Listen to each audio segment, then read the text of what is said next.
I think on the bigger picture, I think the partnership with the SEC in general for our game is just paramount to its success and has been.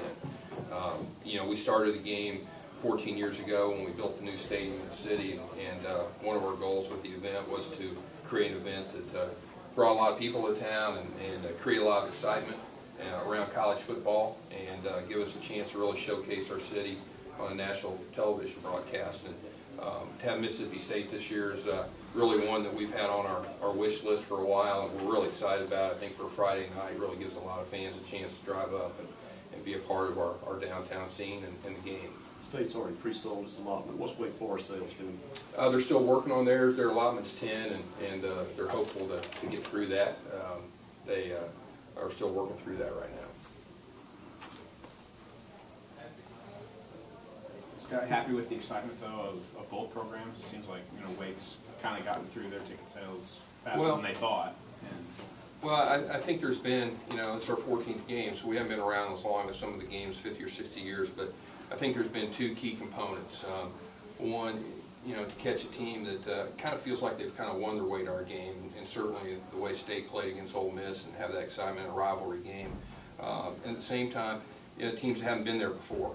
I think their fans enjoy Nashville, Music City. It's not only around the Christmas decorations, but the music themes and our New Year's Eve party and things like that. Have been really two key pieces of the formula. So this year, I think we've got both of that. Two teams that A, have never played each other, and B, never been to our game, and State coming off of a big rivalry win. So we're excited about it. Questions about the team, if you don't mind? Gabe Jackson had a good year for you. What kind of progress has he made? He's done a great job for us. Obviously, guy came in, did it the right way, was redshirted his first year, has really developed into a player for us. Being a two-year starter now, or I know last year he started a bunch, rotated some, and now he's grown into an all-SEC style performer coming into his junior year next year. The thing that's going to be different for him now is his role changes. He's going to change into more of a leadership role on the team. He was the young guy that had the old guys around him. Now he's growing up to be one of the older players. That's just going to be another thing that we're going to add on to him. But I know him, Gabe. I'm a hard worker, great kid. He'll accept that and will be a leader for us next year. I know you can't comment on recruits specifically, but what kind of plans are you guys looking at as far as guys you can count back toward last year's class, 3 or 4? We have 3 that we can count back towards last year. Now we have more than that we can bring in mid-semester with scholarships. We have a lot of guys. One of the things we try to do is graduate our players and graduate them early. We had numerous guys graduate this fall, and that allows you to bring some more guys in at mid-semester. So. Not just, I guess it's a double plus that all our guys are graduating, and a lot of them are graduating early, and allows us to build for the future. How many guys could you get up to, you think? Somewhere between 5 to 8. A couple of different things we're looking at that it would be in that number. So like 30 to 33? You can only sign 25. You can only sign 25. But even if you count 3 back, you're still not getting that high number. Okay. Have you ever had a sophomore graduate? Yes. Alex Smith graduated in 2 years with a high GPA in economics. Came back and did graduate school for a semester before he went on to be the first pick in the NFL draft. Do you notice a difference between the two rosters, Dan? And what I mean is they like to redshirt almost all their freshmen just because of academics at Wake Forest, and I know you like to redshirt as many as you can too. There seems to be a lot of fifth-year seniors possibly going through this program. Yeah, 2 premier academic institutions. We're similar as the top academic institution in the state of Mississippi. That a lot of our deal is based on academics too with our players. Scott, Stricklin, I know you redid Dan's contract last year. Has there been any discussion about making any changes? You set him up. It took so long to get it done last year. Scoot backwards. Dan specifically asked me not to make him hire any more lawyers. So,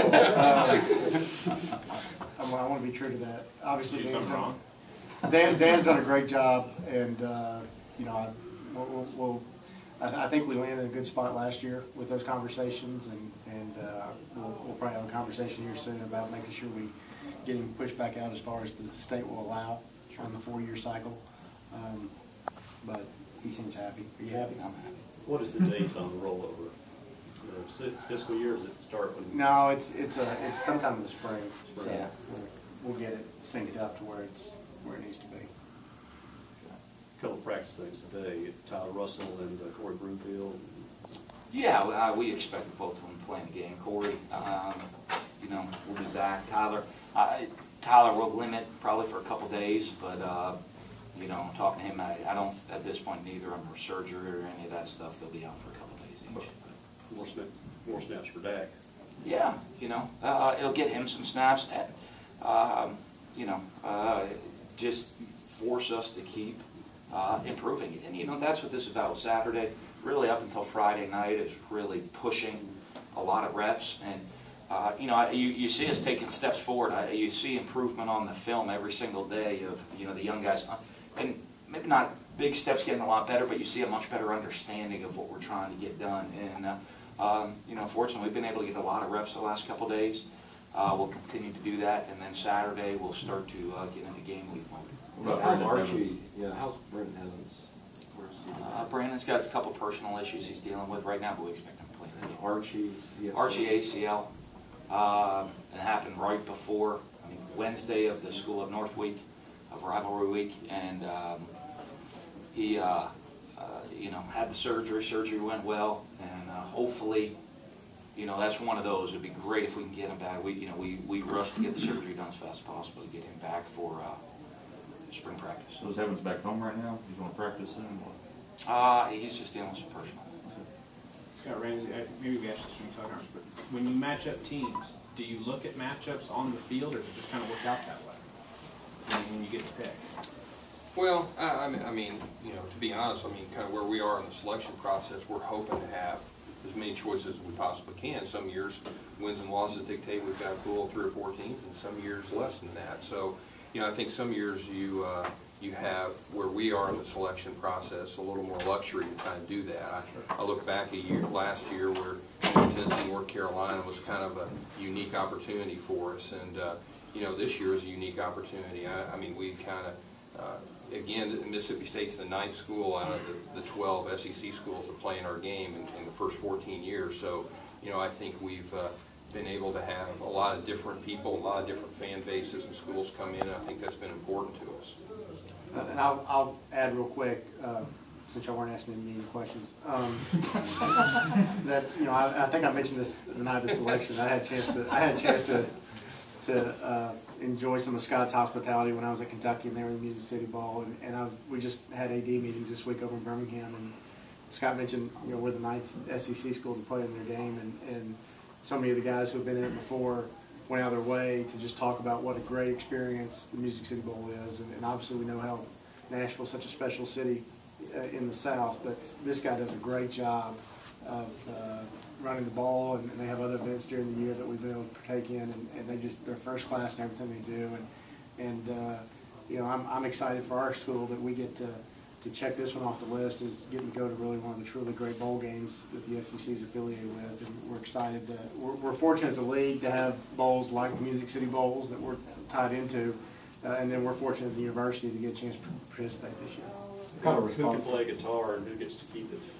Dan said he's going to play some Buffett. I'll make a deal with you. I'll get my iPod out. We'll listen to some Buffett if Dan wants to.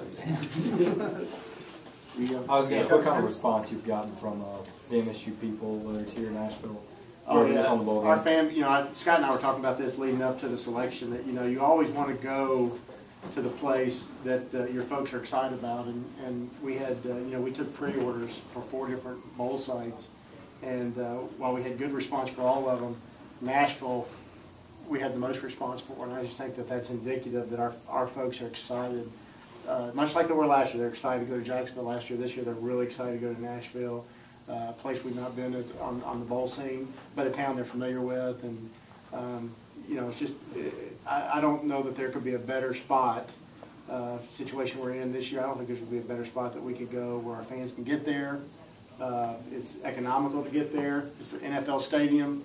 We're staying in an unbelievable hotel, the Opryland. And then there's so many attractions with the music scene in Nashville that you know, it's going to be a neat experience for everybody.